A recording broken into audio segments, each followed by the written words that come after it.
ముంబైలోని శాంటాక్లూజ్ కాలనీ ఒక successful business man ఇల్లు. డిజైనర్ దుస్తులు, ఇంపోర్టెడ్ కార్లు, భారీ ప్రాపర్టీ. బయట నుంచి చూస్తే అన్నీ పర్ఫెక్ట్గా కనిపిస్తాయి.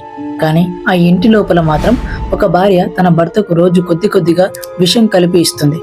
ఆహారంలో, నీటిలో, టీలో. ప్రతిరోజు ఆ భర్తకు మాత్రం తన మరణానికి తయారీ తన భార్య చాలా కాలంగా చేస్తుంది అని అర్థం కాలేదు. ఈ కేసు పేరు కమల్ కాంత్ షా కేస్. అతని భార్య కవితా షా మరియు ఆమె బాయ్ ఫ్రెండ్ హితేష్ జైన్ కలిసి నెమ్మదిగా విషయం ఇచ్చి చంపారు. కమల్ కాంత్ షా 46 ఏళ్ల వయసున్న ఒక self made businessman. Mumbai Santacruz west లో నివసించేవాడు. టెక్స్టైల్ బిజినెస్ చేసేవాడు. చిన్న దుకాణం నుంచి ప్రారంభించి తన కష్టం మీద పెద్ద ట్రేడర్ గా ఎదిగాడు. ప్రతిరోజు ఉదయం తొందరగా లేచేవాడు. తన పనిని అంకిత భావంతో చేసేవాడు. కుటుంబానికి ఎక్కువ సమయం కేటాయించేవాడు. అతని తల్లి సరళాదేవి కూడా అతనితోనే ఉండేది. 2002లో కవితను పెళ్లి చేసుకున్నాడు. వీరి వివాహ జీవితం 22 సంవత్సరాలది. మొదట చిన్న కుటుంబం, మంచి బిజినెస్, సమాజంలో గౌరవం అన్నీ బాగానే సాగాయి. కానీ కాలం గడిచే కొద్దీ కవిత మరియు కమల్ కాంత్ మధ్య సంబంధం బలహీనమవుతూ వచ్చింది. 2021లో కవిత మరొకరితో మాట్లాడుతుందని తెలిసి తర్వాత ఇద్దరు వేర్వేరు గదుల్లో ఉండటం ప్రారంభించారు. అయినా విడాకుల గురించి గంభీరంగా మాట్లాడుకోలేదు.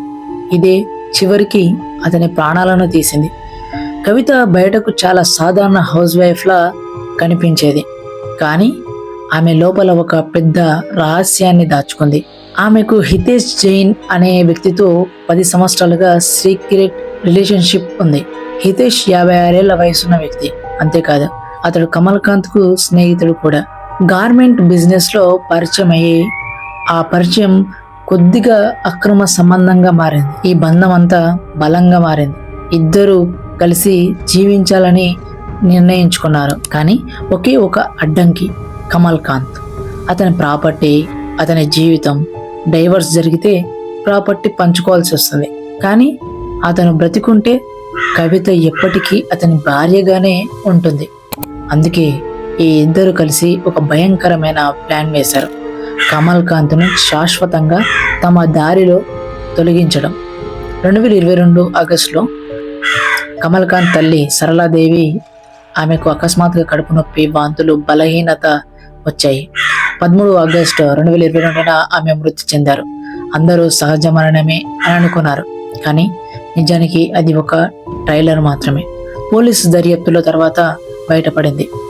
సరళాదేవికి కూడా విషం కలిపారు. ఇంటి పని మనిషి స్వీపర్ స్టేట్మెంట్స్ లో కవిత పాలల్లో, నీటిలో ఏదో కలిపి ఇస్తుందని చెప్పారు. ఇప్పుడే అసలు టార్గెట్ కమల్ కాంత్. 2022 ఆగస్టు 24న అతనికి కడుపు నొప్పి, వాంతులు, బలహీనత మొదలయ్యాయి.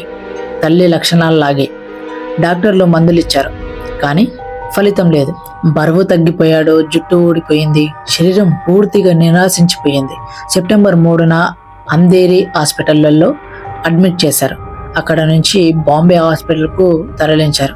అక్కడ రిపోర్ట్స్ చూసిన డాక్టర్లు షాక్ అయ్యారు. అతని రక్తంలో ఆర్సెనిక్ -425.76, తెలియం 362.34. ఇవి నార్మల్ లెవెల్ కంటే 400 రెట్లు ఎక్కువ. ఇది స్లో పాయిజన్ కేస్ అని తెలిపింది. హితేష్ పంజాబ్ నుంచి తెలియం కొనుగోలు చేశాడు. ఆర్సెనిక్ను ఆన్లైన్లో ఆర్డర్ చేశాడు. కవిత ఆ విషయాన్ని రోజు ఆహారంలో, నీటిలో కలిపేది. హాస్పిటల్లో కూడా ఆమె నీటిలో విషయం కలిపి ఇస్తూనే ఉంది. ఇద్దరు వాట్సాప్, టెలిగ్రామ్లలో మెసేజ్లు చేసుకుంటూ డోసేజ్ గురించి మాట్లాడుకుంటూ ఉండేవారు. అయినా చివరికి 19 సెప్టెంబర్ 2022న 17 రోజులు పోరాడి కమల్ కాంత్ మృతి చెందాడు.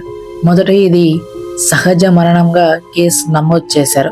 కానీ కమల్ కాంత్ సోదరి కవిత లాల్వాణి అనుమానం వ్యక్తం చేసింది. తల్లి, అన్న ఇద్దరికి ఒకే లక్షణాలు. పోలీసులు తిరిగి విచారణ ప్రారంభించారు. అప్పుడు ఇది డబుల్ మర్డర్ కేసు అని తేలింది. కవిత, హితేష్లను అరెస్ట్ చేశారు. Digital charts, call records, cruel details అన్నీ స్పష్టమైన సాక్ష్యాలుగా మారాయి. ఫిబ్రవరి 2023లో 13,365 పేజీల చార్జ్ షీట్ దాఖలైంది. కవితను సెప్టెంబర్ 2024లో బెయిల్ లభించింది. హితేష్ ఇప్పటికీ కస్టడీలోనే ఉన్నాడు. 2025 జూలైలో కోర్టు అధికారంగా మర్డర్ మరియు కుట్ర కేసులు నమోదు చేసింది.